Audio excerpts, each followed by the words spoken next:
Hey YouTube, it's P Two Finger, and I am remaking this video. I watched some videos today on the King of Klone pedals.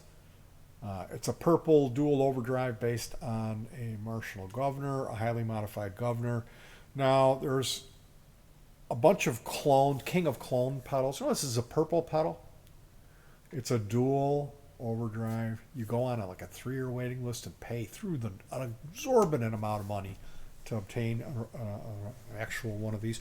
Or you can get these imitation ones. They're coming out now. They're on eBay. They're on AliExpress. They're on Wish.com. They're like 50, 60 bucks. These King of Klone pedals. And I thought, boy, I bet those King of Klone sound nothing like the original. So I finally went to check it out today.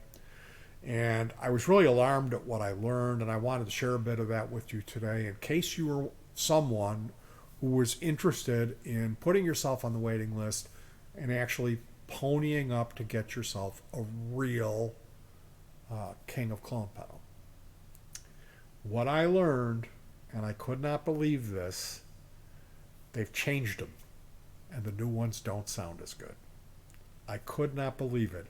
They had A-B comparison videos. They had a guy who was like an expert pro pedal builder with an oscilloscope measuring all the components. They went through, and what these guys were saying was these the King of Klone pedals sound better. I could not believe it. So before you put yourself on a waiting list, there was another guy who's, this is like a newer guy. He's kind of foreign looking, kind of a friendly looking guy, and I admit I was a bit put off with this guy at first. He's got an unusual accent, but man, when I heard him play, he is a really talented guitar player, and that brings a lot more weight to his presentation. Like when I watch someone like Brent Kingman play the guitar or Pete Thorne, I'm in awe of them as musicians. And where I come from, I'm not a talented guitar player, and my middle name in real life is Peter. Petey Two Finger. Two Finger, that's a nickname given to me by Brad Hoff, a guitar player I worked with for many years in a few different bands, and he nicknamed me Two Finger because I had an accident when I was a kid, and I lost the tops of these two fingers on my fret hand, meaning I only am able to fret with my pinky and my index. So I am Petey Two Finger. I realize I've got a corny, cheesy, kind of self-depreciative nickname. It is what it is, but I don't go around calling myself Digital Dan. And I couldn't do that because there's this thing with guitar players where you have to have vintage gear, you have to have analog, or you're a joker. You know, it's fine if you're some kid in his bedroom with a line 6, blah, blah, blah.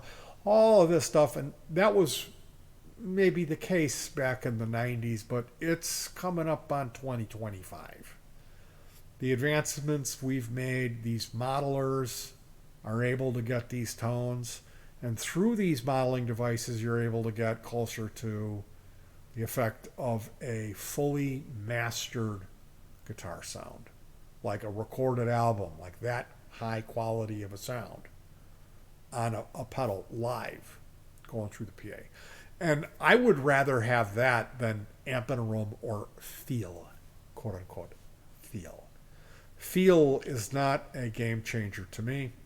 It's not a deal breaker, you know. Now, again, this guy, and that's where I come from before I get sidetracked too far. I come from great tone is where you make it. Meaning the gear that's available today, it's of much better quality. I was born in the late 60s, and I was around to play with a lot of that earlier gear that was really noisy and didn't sound that good. So I'm a guitar player who looks at it as the good old days are now. I'm not one of these guys who, you know, I sold my analog tape machines, my 8-channel, 8-track, not an 8 in a plastic box with Steely Dan on it. I'm talking reel to reel 8-channel. I ended up with 2 Tascam 48s in my home studio, you know, SMPTE'd to MIDI. So I know what that tape sounds like. And I know that digital sounds different, and I know that it didn't sound as good for a while. Now we're at a point where it's kind of surpassing. The digital is unbelievable. And for you to act like there's this unobtainium, this pie in the sky thing, this vintage gear that you have to have it or you're a joker, that's the wrong attitude to have. Yeah, vintage gear is great. Some of it is. Some of it's garbage. Most of it was garbage. Most of it was hissy, hummy, poor frequency response, horrible signal to noise ratio. It was just garbage. It did not perform. And there was some of that stuff that really was something special. But is that the tone I'm always going to want to have? Am I, as a guitar player in 2023, going to want to have a sound that was state of the art in 1967? No, because that's already been done. So there's different schools of thought. And from where I sit, I see people on the internet who will put themselves above the next guy. And that, to me, stems out of jealousy. It stems out of something's off there. If you've got to put down the next guy, that means that there's some kind of deficit there with your self-esteem. So I didn't come on the internet and call myself Digital Dan and say, I know the way and it's digital, this is the way forward. I did not do that because I wouldn't have gotten very far. I also didn't play Emperor's New Clothes and call myself Analog Alan Pike. But there's someone who did. They sell this pedal, which is called the, well, I don't really want to go naming names and calling names, but I will say the purple pedal that there is a 3-year waiting list. You can get a copy of it that's called The King of Klone. And the videos that I watched today, what they said was the new version of it sounds, he didn't say more compressed, but he said less open feeling. Didn't have as much gain, didn't sound as good. He said it wasn't splitting hairs, it wasn't slight difference. This was huge. So his advice was put yourself on the waiting list, save your shekels, buy a used one, and then 3 to 5 years later, when you finally, your name comes up, buy a new one and then sell it to some sucker and get your money back. That was what this guy said with a straight face on his channel. This was his advice. My advice is, well, you should just watch some videos because the videos that I saw today, the clones sound better than the actual thing. And if you're not cool about buying a clone because of it's imitating it, like you think, oh, maybe I'd be playing at the bar gig and there would be some, females that would come and want to breed with me because they thought that it was a real King of Tone pedal and it's really a King of Clone. So if that's your issue, you're worried about the thing, buying something for cheap that's a ripoff that looks just like it, well, build your own or pay somebody to build it for you because they sell PCBs. And when you build one, what you're going to end up with is something that sounds better than what they're selling. Because for whatever reason, that guy is making them now and they're not good anymore. So it is what it is. Do I have personal stake in this? Why, yes, I do. I don't like that guy. Why do I not like him? Well, I have between 30 and 60 Facebook friends. I was friends with that guy for about over a year. He never commented on anything. And then one day I said I built the JFET Laney Mark I. And he came at me. And I mean, he backpedaled and acted like he didn't come at me, that he wasn't taking a shot at me. But he did. He knew exactly what he was saying. He was calling me out because I didn't say the original thing was all vacuum tube and the one I built is not vacuum tube, it's JFET. I just said it was a Laney Mark I JFET preamp build that I built. And I figured people that know will know because everyone knows the story of the first Black Sabbath tour when they came over and the guitar player Tony Iommi couldn't get his sound because his tube amps were British and they ran off 220 in Britain, and in the United States it's 110, so he had half the voltage and they couldn't figure it out. And then they were like, oh, it's 110, duh. So, my point of that is it's kind of common knowledge that this amplifier is a tube amp. Everyone knows that. And he kind of came at me about it and then pretended that he didn't really know.